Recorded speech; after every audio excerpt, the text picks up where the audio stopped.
Mais si Dieu dit que tu ne mourras pas, tes ennemis qui sont autour de toi ne sont pas ceux qui viennent pour te détruire, mais ils sont ceux qui viennent pour te forcer le caractère de ta destinée. Quand Dieu te donne un ministère, il te donne le caractère de ce ministère, la personnalité de ce ministère. L'ennemi va venir te mettre à l'épreuve, l'ennemi va venir te faire passer ton coup. N'aie pas peur de l'adversité, n'aie pas peur de problème. Problème, c'est pas pour mouton, c'est pas pour ciel, c'est pas pour animal, c'est pour l'homme. Mais c'est dans le problème que tu es formé, c'est dans le problème que tu es transformé. Pendant que certaines personnes voient un problème comme la déchéance, les victorieux voient le problème comme le commencement d'une nouvelle ère, le commencement d'une nouvelle destinée, le commencement d'une nouvelle ère, repositionnement. Je déclare que le juge tombera cette voie, Dieu va le relever. Amen. Je ne sais pas combien de fois tu as tenté, ça n'a pas marché. Mais mon Dieu va te relever cette fois. Il va te relever cette fois. Je ne sais pas ce que tu traverses présentement. Je ne connais pas tes plans de ce matin. Mais je suis venu t'annoncer que tu as une destinée en toi. Tu portes quelque chose de Dieu en toi.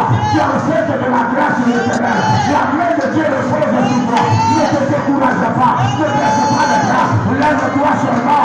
Dieu va te lever pour toi. Amen. Est-ce que tu crois en Dieu réellement? Amen.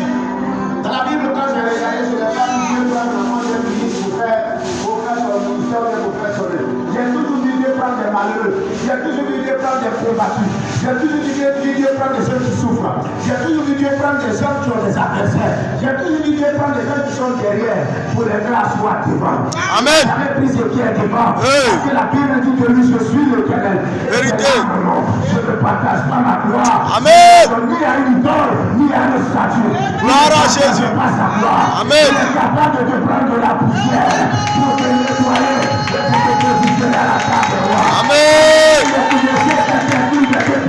Marchant dans la poussière, le Seigneur se souvient de lui. Si tu es rappelé de mes négociés, il se rappellera de toi. Amen. Il se rappellera de toi. Amen. Gloire à Jésus. Amen. Une destinée est une étoile, une destinée est une lumière, une destinée est une gloire, une destinée c'est quelque chose que nous devons suivre. C'est-à-dire que quelqu'un vient pour apporter quelque chose que nous n'avons pas, pour nous diriger. Ce que tu es capable de faire, elle ne peut pas. Ce qu'elle peut faire, tu ne peux pas.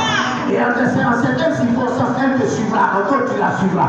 C'est ainsi que les destinées se chevauchent et se complètent. Donc devant toute lumière, devant toute gloire, devant toute étoile, il y a un adversaire. Alléluia. Amen. Et la Bible dit dans le livre de Genèse 37, le verset 5 à 7. Il dit voilà le désert de songe. Les gens les on va le tuer. Et quand on va le tuer, on va voir ce que ces songes vont de nous. Bien aimé, si tu n'as pas un adversaire, tu n'as pas de destinée. Vérité. Tu n'as pas une histoire. Amen. Tu n'as pas un adversaire, Dieu ne te parle quelque part. Amen. Parce que l'adversaire qui est avec toi est en train de te combattre.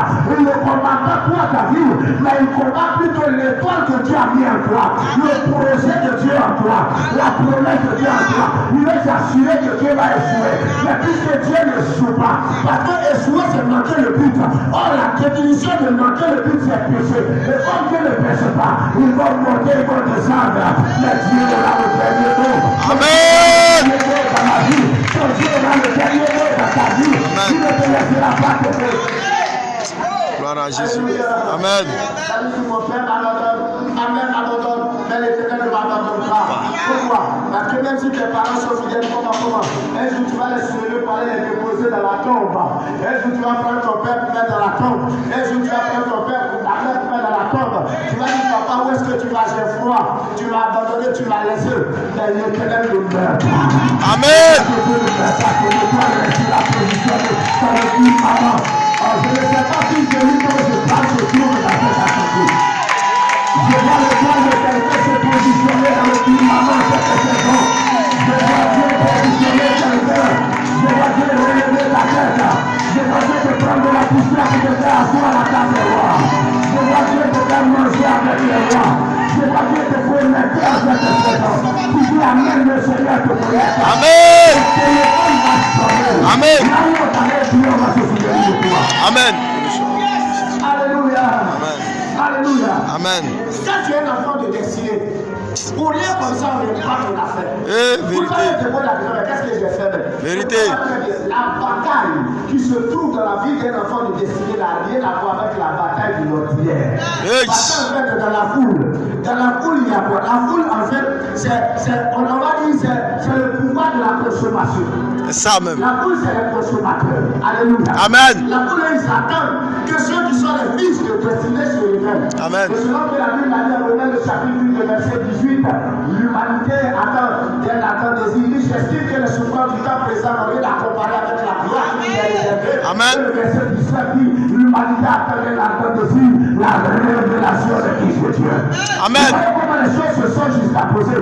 Il dit, le verset 18 dit, j'estime que les souffrances du temps présent n'ont rien à comparer avec la gloire qui nous est réservée. C'est-à-dire que ce que tu es en train de vivre maintenant n'a rien à voir avec ce que Dieu est en train de préparer pour toi.